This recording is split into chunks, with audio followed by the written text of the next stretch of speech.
राधे राधे प्यारे भक्तों, जय शिव शंकर, जय माँ पार्वती। प्यारे भक्तों, आप सभी को महाशिवरात्रि की हार्दिक शुभकामनाएं हैं। प्यारे भक्तों, आज मैं आप सभी को सुनाने जा रही हूँ महाशिवरात्रि की व्रत कथा। इस कथा को ध्यानपूर्वक सुनते रहिएगा। महाशिवरात्रि फागुन कृष्ण पक्ष की चतुर्दशी को पड़ने वाली शिवरात्रि को कहते हैं। शिव पुराण में इस दिन का बड़ा महत्व बताया गया है। मान्यता है कि इसी दिन माता पार्वती और भोलेनाथ का विवाह हुआ था और इसी दिन शिव जी पहली बार लिंग रूप में प्रकट हुए थे।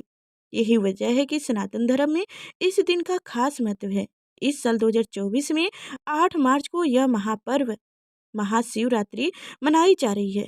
अगर आप भी यह व्रत रख रहे हैं तो महाशिवरात्रि के अवसर पे यह कथा जरूर सुनिए। महाशिवरात्रि अगर आप व्रत नहीं रखे हैं तब भी इस कथा को पढ़ें सुने, जिससे आपको व्रत का पूरा फल नहीं तो थोड़ा बहुत तो मिल ही जाता है। तो चलिए अब कथा को सुनिए ध्यानपूर्वक।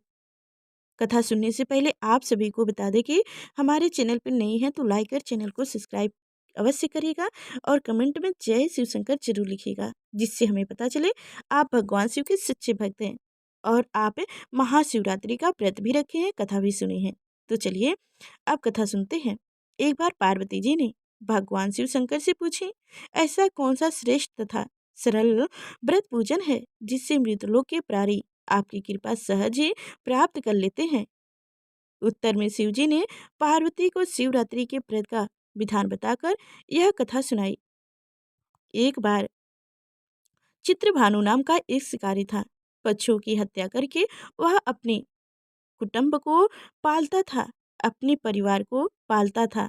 वह एक साहूकार का श्रेष्ठ था, लेकिन श्रेष्ठ समय पर ना चुका सकने के पर क्रोधी साहूकार ने उनको शिव मठ में बंदी बना लिया। संयोग से उस दिन शिवरात्रि थी। बंदी रहते हुए शिकारी मठ में शिव संबंधित धार्मिक बातें सुनता रहा। वहीं उसने शिवरात्रि व्रत की कथा भी सुनी।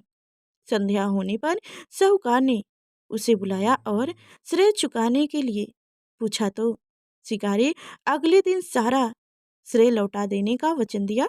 साहूकार ने उसकी बात मान ली और उसे छोड़ दिया।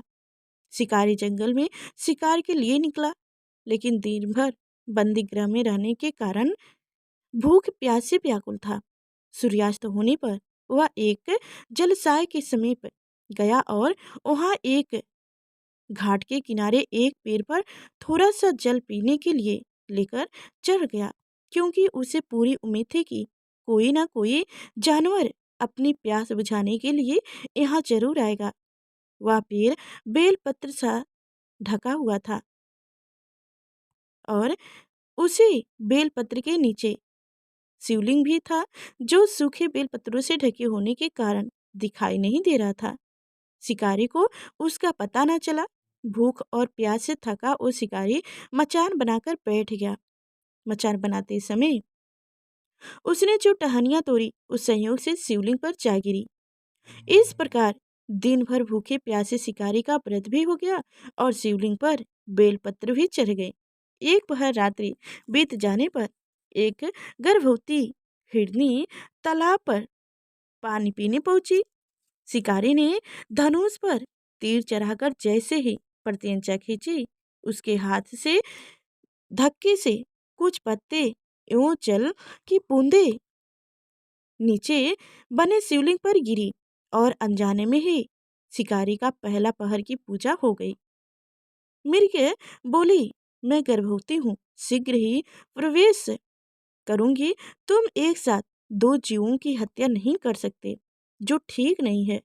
मैं बच्चे को जन्म देकर शीघ्र ही तुम्हारे समस्त उपस्थित हो जाऊंगी, तब मार लेना। शिकारी ने प्रत्यंचा ढीली कर दी और मृगी जो हिरनी थी वह जंगलों झाड़ियों में लिप्त हो गई। कुछ ही देर बाद एक और हिरनी उधर से निकली। शिकारी की प्रसन्नता का ठिकाना न रहा। समीप आने पर उसने धनुष पर बाढ़ चढ़ाया। कुछ बेलपत्र नीचे शिवलिंग पर जा गिरी और अनायास से शिकारी की दूसरी पहर की पूजा भी हो गई।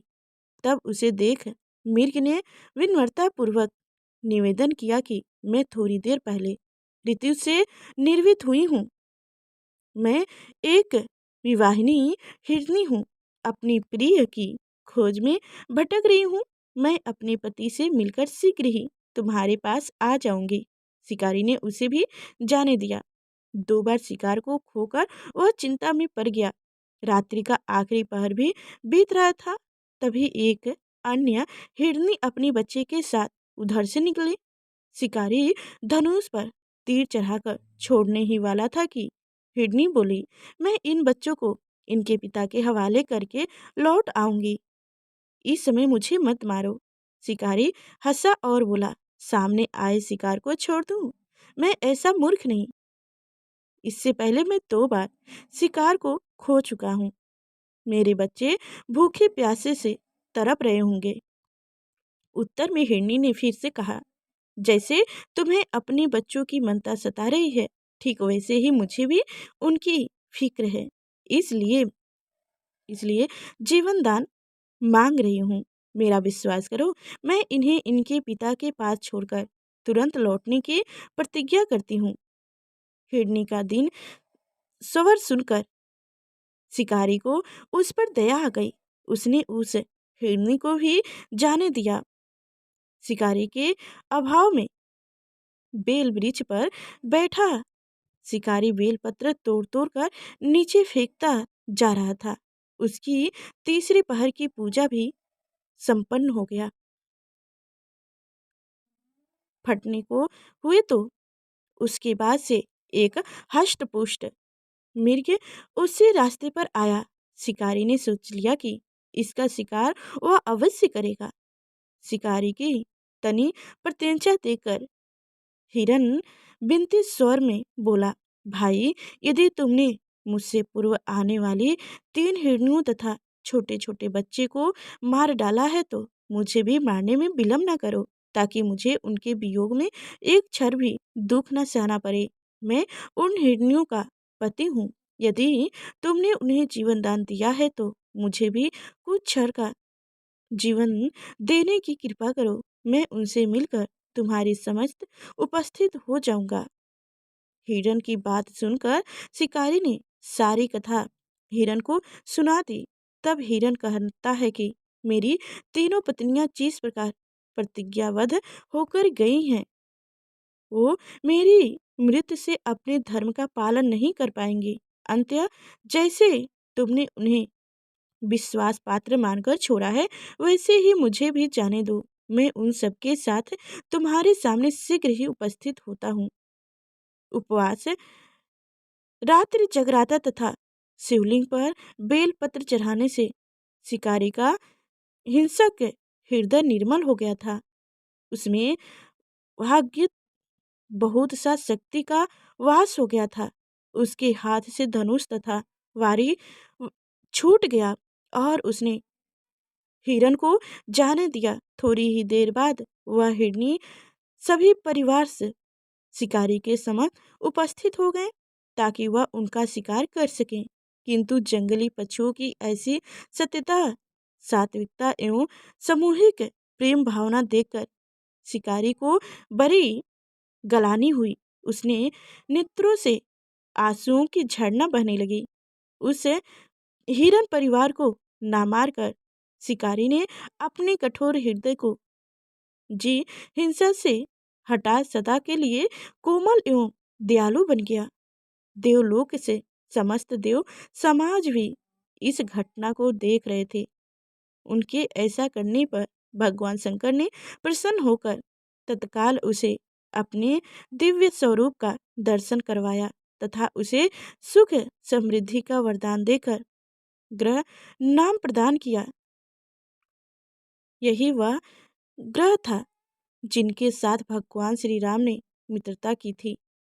इस प्रकार हम शिवरात्रि पूजन पौराणिक व्रत कथा समाप्त हुई।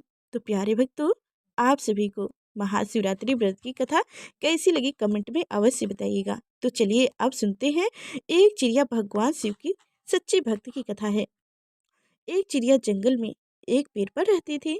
जंगल बिल्कुल सूखा हुआ था, ना घास, ना पेड़, ना फल, ना फूल। जिस वृक्ष पर चिड़िया रहती थी उस पर भी सिर्फ सूखी टहनियाँ थी, पत्ते भी नहीं थे। चिड़िया वहीं पर रहकर समय शंकर भगवान को शंकर भगवान का जप और गुणगान करती रहती थी। एक बार नारद जी जंगल में होकर जा रहे थे। चिड़िया ने देख लिया, तुरंत आकर बोली, नारद जी आप कहाँ जा रहे हैं? नारद ने कहा, शंकर जी के पास जा रहा हूँ। चिड़िया ने कहा, भगवान शंकर मेरा बड़ा ध्यान रखते हैं। मेरे सूखे जंगल के बारे में उन्हें पता नहीं है। शायद कृपा करके उनसे कह दीजिएगा कि मेरे जंगल को हरा भरा कर दें। नारद जी शंकर जी के पास जाकर चिड़िया के जंगल की बात कही। नारद के कई बार कहने पर शंकर जी ने कहा, मैं इसमें कुछ नहीं कर सकता। नारद जी, चिड़िया के भाग्य में 7 जन्म ऐसे ही सूखा जंगल में रहना लिखा है। नारद कुछ नहीं बोले। कुछ समय बाद नारद जी फिर वहां से निकले तो देखें कि जंगल बिल्कुल बदला हुआ है। जंगल हरा भरा, हरी घास, फूल फल लदे हुए थे। चिड़िया का पेड़ फूलों और फलों से लदा था। चिड़िया भी प्रेम मंग होकर बड़े पेड़ पर नाच रही थी। नारद जी ने सोचा, शंकर जी ने मुझसे झूठ क्यों बोले? नारद जी ने शंकर जी से जंगल के हरे भरे तथा चिड़िया के बारे में पूछने को चले गए। शंकर जी ने कहे कि मैंने चिड़िया को कभी कुछ नहीं दिया, फिर भी मेरा गुणगान करती रहती है। उसकी भक्ति, विश्वास और प्रेम की वजह से मुझे 7 जन्म का पाप काट कर सब चिड़िया को देना पड़ा। ऐसे हैं हमारे भोलेनाथ दयालु। प्यारे भक्तों, आप सभी को चिड़िया की कथा कैसी लगी कमेंट में अवश्य बताइएगा। प्यारे भक्तों, आप सभी को फिर से बता दें कि हमारे चैनल पर नए हैं तो लाइक और चैनल को सब्सक्राइब अवश्य करिएगा और कमेंट में जय शिव शंकर जरूर लिखिएगा। प्यारे भक्तों, आप सभी को अगर पता नहीं है कि आपका पहर कब से शुरू होगा, 4 पहर मतलब शिवरात्रि का जो चारों पहर का पूजा की जाती है, तो कब से कब तक रहेगा, तो हमारे डिस्क्रिप्शन में मिल जाएगा उसकी वीडियो, जो आप उस वीडियो को पूरा देख के जान जाएंगे कि कब से कब तक भगवान शिव की पूजा की जाएगी और कैसे कैसे किस चीज़ का की जाता है। तो आप ध्यानपूर्वक उसे सुन लीजिएगा।